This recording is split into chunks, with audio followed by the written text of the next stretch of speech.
Hello, ಎಲ್ಲರೂ ಹೇಗಿದ್ದೀರಾ? ಚೆನ್ನಾಗಿದ್ದೀರಾ ಅಂತ ಅನ್ಕೋತೀನಿ. So welcome to my mini vlog. ಇವತ್ತು ರಾತ್ರಿ ನಾನು ಡಿನ್ನರ್ಗೆ ಅಕ್ಕಿ ರೊಟ್ಟಿ ಮತ್ತು ಹಾಗೆ ಕಾಯಿ ಪಲ್ಯ ಮಾಡ್ಕೊಳ್ತಾ ಇದ್ದೆ. ನಿಮ್ಮ ಜೊತೆ ಕೂಡ ಶೇರ್ ಮಾಡ್ಕೊಳ್ತಾ ಇದ್ದೀನಿ. ಫಸ್ಟು ಒಂದು ಮಿಕ್ಸಿ ಜಾರ್ಗೆ ಕಾಯಿ ಮತ್ತು ಬೆಳ್ಳುಳ್ಳಿನ ಹಾಕಿ ತರ್ತರಿಯಾಗಿ ರುಬ್ಕೊಳ್ತಾ ಇದ್ದೀನಿ. ನೆಕ್ಸ್ಟ್ ಒಗ್ಗರಣೆಗೆ ಸಾಸಿವೆ, ಕರಿಬೇವು ಮತ್ತು ಹಸಿಮೆಣಸಿನ್ಕಾಯಿ ಹಾಕಿ ನೀಟಾಗಿ ಫ್ರೈ ಮಾಡ್ಕೊಳ್ತಾ ಇದ್ದೀನಿ. ಈರುಳ್ಳಿನ ಹಾಕಿ ಫ್ರೈ ಮಾಡ್ಕೊಳ್ತಾ ಇದ್ದೀನಿ. ಸೊ ನೆಕ್ಸ್ಟು ನಾವು ರುಬ್ಬಿರ್ತೀವಲ್ಲ ಕೊಬ್ಬರಿ ಮತ್ತು ಅರಿಶಿನ ಹಾಕಿ ಮೇಲ್ಗಡೆ ಕೊತ್ತಂಬರಿ ಸೊಪ್ಪು ಹಾಕ್ಕೊಂಡ್ರೆ ಕಾಯಿ ಪಲ್ಯ ರೆಡಿನೇ ಆಗೋಗುತ್ತೆ. ಸೊ ನೀವು ಕೂಡ ಟ್ರೈ ಮಾಡಿ ನೋಡಿ.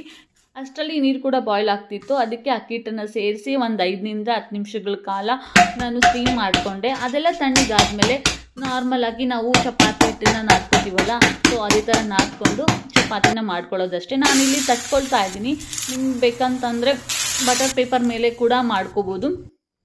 ಸೊ ಈ ವ್ಲಾಗ್ ನಿಮಗೆ ಇಷ್ಟ ಆಗಿದ್ದರೆ ನನ್ನ ಚಾನಲ್ನ ಪ್ಲೀಸ್ ಲೈಕ್ ಮಾಡಿ, ಶೇರ್ ಮಾಡಿ, ಸಬ್ಸ್ಕ್ರೈಬ್ ಮಾಡ್ಕೊಳ್ಳಿ.